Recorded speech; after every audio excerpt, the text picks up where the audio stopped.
I bought into the early hype of Greg Doucette's Turk Builder and strenuously documented the 6 months I used it. I mainly bought this product out of desperation because the product I truly wanted was always out of stock. Still, I used it confidently and found that I think our results indicative of the product being possibly effective. However, starting from day one, I would look at the supplement facts almost every day and wonder if I would find better results using the product that put turkesterone on my radar in the first place. Mind Complexed Turkesterone from Derek, moreplacemoredates.com. How did Greg's Turk Builder stack up to the original? Why was the price difference so huge? The critical difference between Derek and Greg's Turkesterone products is Derek's is complexed with hydroxypropyl-beta cyclodextrin. What does that even mean? First of all, why? Apparently, turkesterone's brother, beta-ecdysterone, has poor oral bioavailability. Because the bioavailability of these compounds comes into question when you start to talk about oral ingestion. And this is where, just having plain ecdysterone does not seem to do very much. Assuming turkesterone is the same, something must be done to change that. The oral bioavailability is mainly for convenience, of course. You can inject it, but I'm not going to do that, and most people won't either.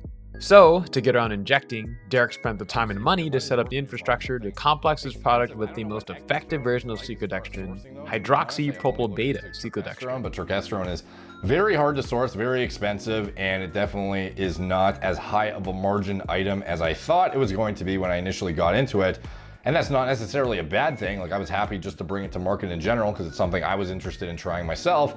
And when you add the complex into the equation with the hydroxypropyl beta cyclodextrin, it becomes pretty fucking expensive, and the turnaround time is ridiculous. So the amount of sunk money you have in it while it's being manufactured is quite substantial, to the point. The use and research of cyclodextrin complexes have been happening for longer than any of us have cared about aesthetics or strength, and there are multiple cyclodextrins that exist: alpha, beta, and gamma cyclodextrins.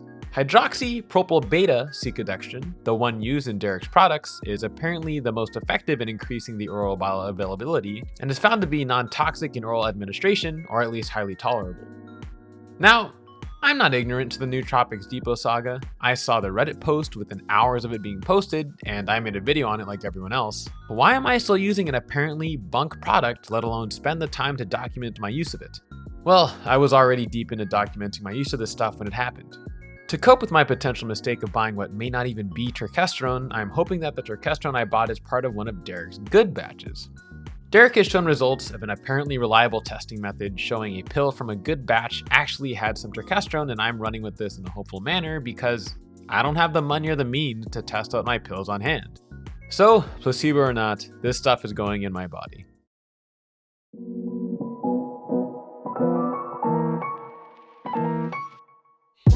Hello, and I'm back from a long break to finally make videos about the original turkesterone, Mind Turkesterone. This is on my trial of Mind Turkesterone. The trial lasted for 12 weeks, from May 2nd to July 24th. Before this 3-month trial, I took 1 month off of supplements, except for protein, pre-workout, and creatine. This series will be split up into 3 videos. The original plan was 12 videos, 1 for each week, similar to the first 12 weeks of using Turk Builder.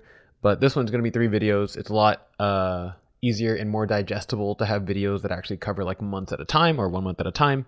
So this is a 3 video series on 3 months of usage or 12 weeks of usage, not actually a full 3 months. And each video will be covering 4 weeks of use, and each 4 weeks has different dosings. So, the first video has lower dosings, and every video has higher dosings as we go on. Phase 1, which is this first video, is the lowest dose, and it started on May 2nd and ended on May 29th. For the first week, I started with 2 pills a day, one at 5 a.m. before my workout at 5:30 a.m., and one 12 hours later with dinner at 5 p.m. For weeks 2, 3, and 4, I upped the dose to 3 pills a day, one at 5 a.m., one at noon, and one at 7 p.m. My schedule through this trial was as strict as I could make it, right? because you need to have a lot of consistency to make progress. Even without turkesterone, I would have made progress. Things that I kept consistent were my program, my cardio, and my diet to the best of my ability. I think the hardest thing to keep consistent out of those was my diet. So the program that I used for this entire 3-month trial is 531 NSUNs. This program is a powerlifting program where after your warm up, the first 3 sets is a 5-rep set, a 3-rep set, and then a AMRAP set. The AMRAP set is also the 1 set in 531, as in like you will probably only be able to do 1 rep, and then you just do the same weight next week, unless you are able to do 3 reps on the AMRAP set, which means you increase your training max by 5 pounds. And if you can do 6 reps on the AMRAP set, then you increase your training weight by 10 pounds. The entire program is based around linearly progressing your training max, the training max of the compound lifts. So the version of 531 NSUNs I was following, I modified for my own use, and I'm going to throw up on the screen the normal 531 NSUNs 5-day split, and then my version of 531 NSUNs 5-day split. So the start of my training week is Tuesday, but on the program it shows that I started on Saturday, but that's just the days in chronological order. My training week starts on Tuesday, and that is seated overhead press on the Smith machine. Wednesday is deadlifts. Thursday is a dedicated accessory day for pull movements, specifically focusing on back, because my back is something that I want to progress the most out of any of my body parts besides maybe my legs. I want to step on stage probably next year, and I'd want my back to blow everyone else's back away. So the dedicated back days are just a bunch of back movements like lat pull down or seated rows, and then like 1 bicep movement, some like 5 sets of bicep curls, and then like 5 sets of a shoulder workout, usually lateral raises. And then Saturday is flat bench on the Smith machine, and Sunday is squats on the Smith machine. So the reason I'm using the Smith machine is because during my 6 weeks of using Turk Builder, I developed sort of a tennis elbow on this right arm, which has made push movements, actually anything extremely painful that involves this arm, right? So in some of the clips, I might be wearing like a sleeve thing, like an elbow sleeve, because my elbow is in pain. The like tennis elbow or whatever you want to call it was obviously something with my tendon. The muscle was stronger than the tendon because I kept increasing my bench press up and up and up during the Turk Builder use, to the point where I was able to bench press 280 or 285 for 2 or 3 reps at the end of it.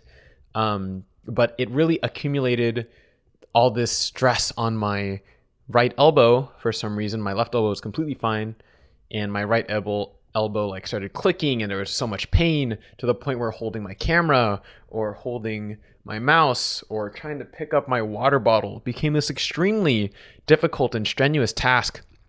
And then one day, Derek uploaded the interview with Kinobody, right? Or the podcast with Kinobody where they talk about their business and their fitness life. And Kinobody talked about a past elbow injury where he was trying everything to get over it because it made him unable to train. And he said that the best thing to like get past that injury is to do like these really focused contraction movements with a dumbbell, where you just slowly bring it down and you really feel the tenderness in your elbow. So I did that with a 12-pound dumbbell, I think even just like a 8-pound dumbbell.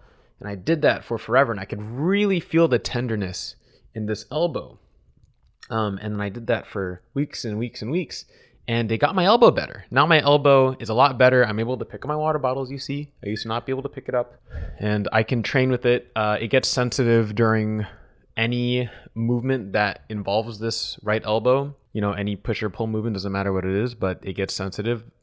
However, everyday life, I'm completely fine now. It's not perfect, but it's way better than it was before, and I'll take that because it's not really anything that disruptive. And then on top of that, more importantly, honestly, is my training partner is my dad. Your training partner is someone that you do your entire routine with.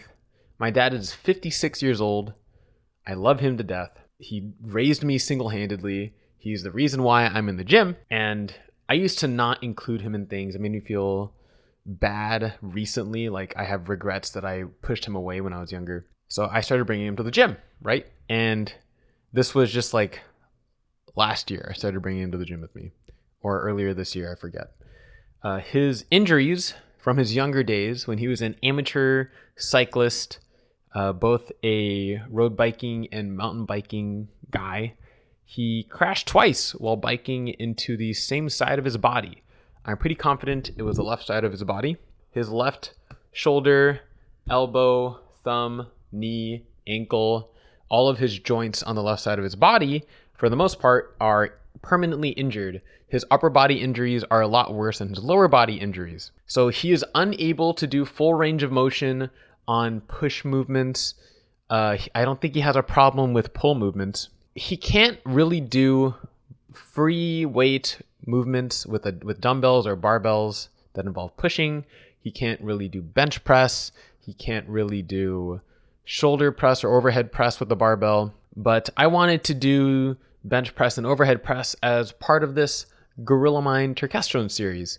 So he decided that he wanted to do it too, and he would be fine with it. And I figured out instead of making him do this terrible training that would probably make his injuries worse, we did the Smith machine instead.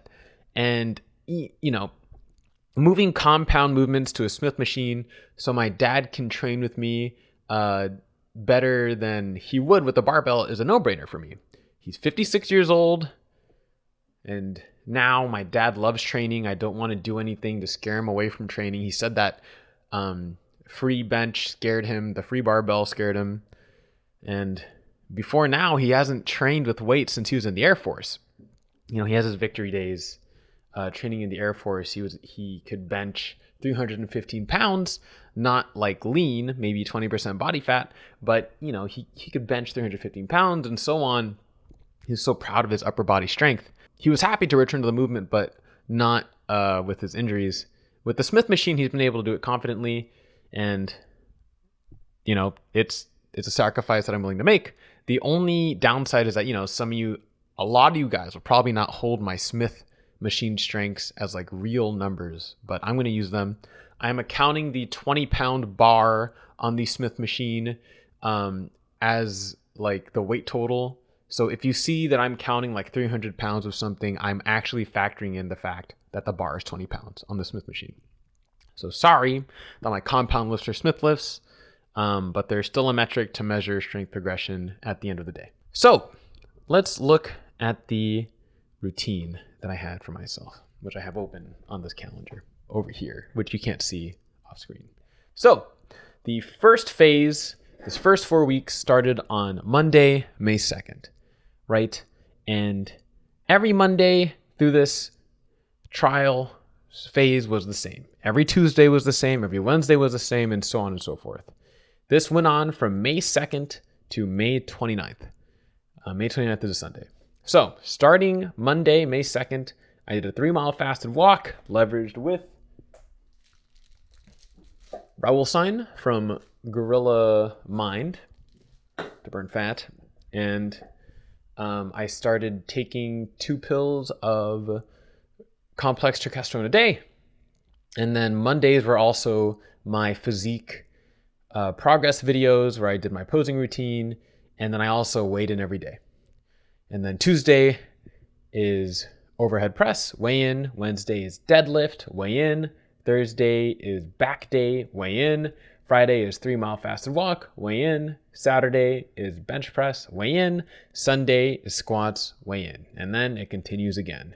Monday is 3-mile fasted walk, progress video. Tuesday is overhead press. Wednesday is deadlift. Thursday is back building.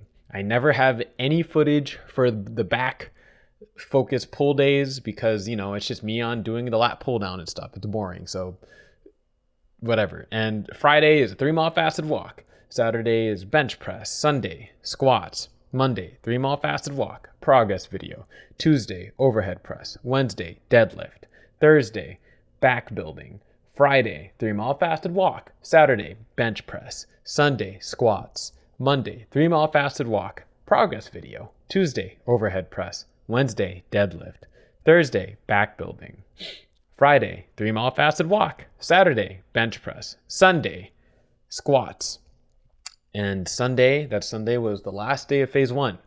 And that means that the Monday after that is like the morning after, which is, I didn't use the weigh-in from the morning after, but I did use the progress video from that day to show like the results physique from training for 4 weeks on Gorilla Mind Turkesterone. Now we're going to look at the strength progress. So I have the ending strengths here. My starting strength is 265 on bench, 290 on squats, 160 on overhead press, and 345 on deadlift, and then, back on Thursday. You know how it goes. And then the ending strength was 280 on bench, 300 on squat, 170 on overhead press, and 360 on deadlift, and then back on Thursday. So, strength numbers, were any of these PRs? No. The only progress that I made, and this is not like talking about Gorilla Mind Turkesterone, right? This doesn't have any part in it, is I focused on having a deeper squat through this time because I was unhappy with my squat depth through the Turk Builder series. So I did deeper squats starting with this Gorilla Mind Turkesterone series. So just looking at the strength numbers, no PRs through this time. So yeah, Turkesterone didn't do anything to push my PRs. I was just following my program and my programming.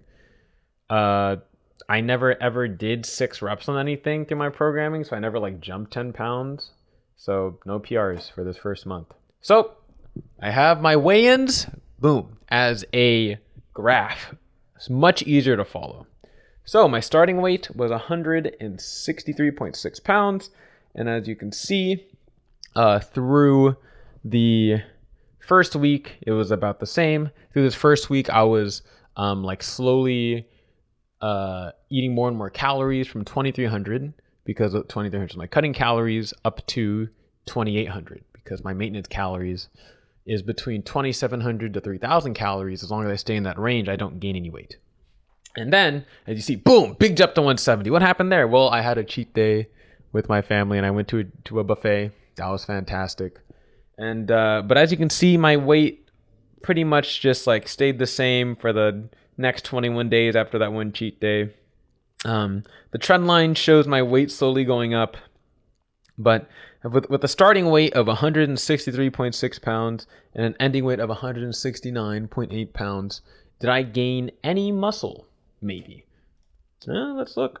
Through this time, I did discover something through these physique videos is why Jeffrey Verity Schofield, if you notice, all of his thumbnails have like him kind of blacked out in like bad lighting.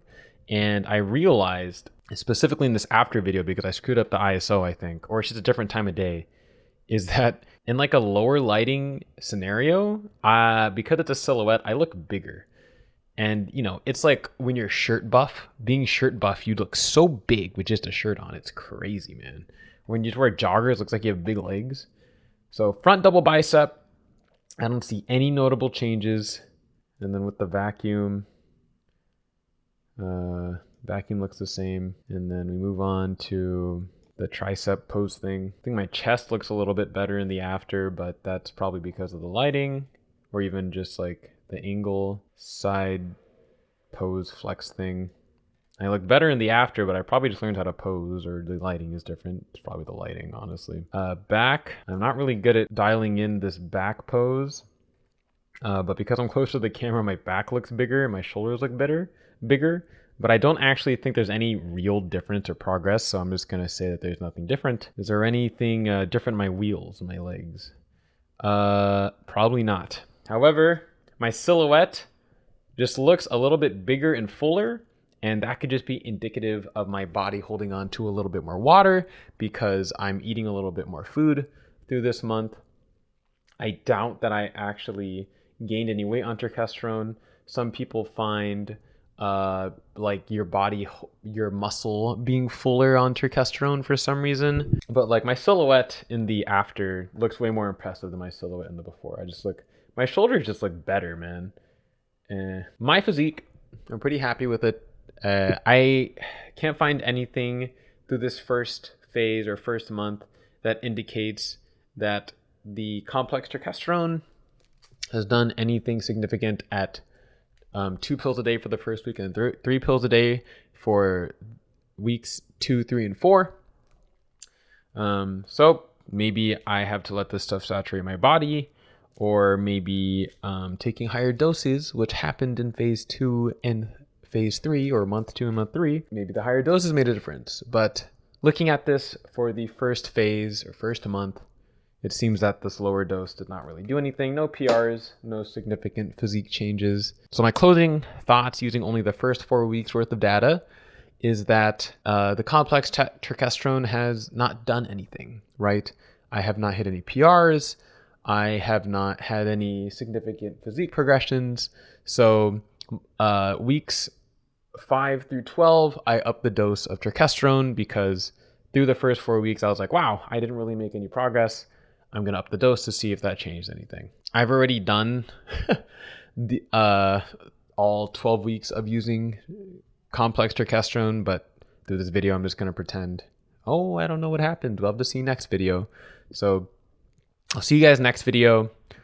I haven't been uploading because of burnout and some personal family issues, but things have been getting better. So hopefully I can upload a little bit more consistency. Please subscribe. I'm trying to hit 1,000 subscribers. It's been a personal goal of mine since I was like in high school, and I would like to hit that now that I'm older. I'm 23. 1,000 subscribers is a really small thing for in general nowadays, but it's a big thing for me. So if I can hit 1,000 subs, I'd be super happy. Please follow me on Instagram and whatever might be in my description or whatever. Please subscribe to some, and I'll see you guys next video. More to come. Thank you for watching. Have a great day or night, whatever. Tschüss.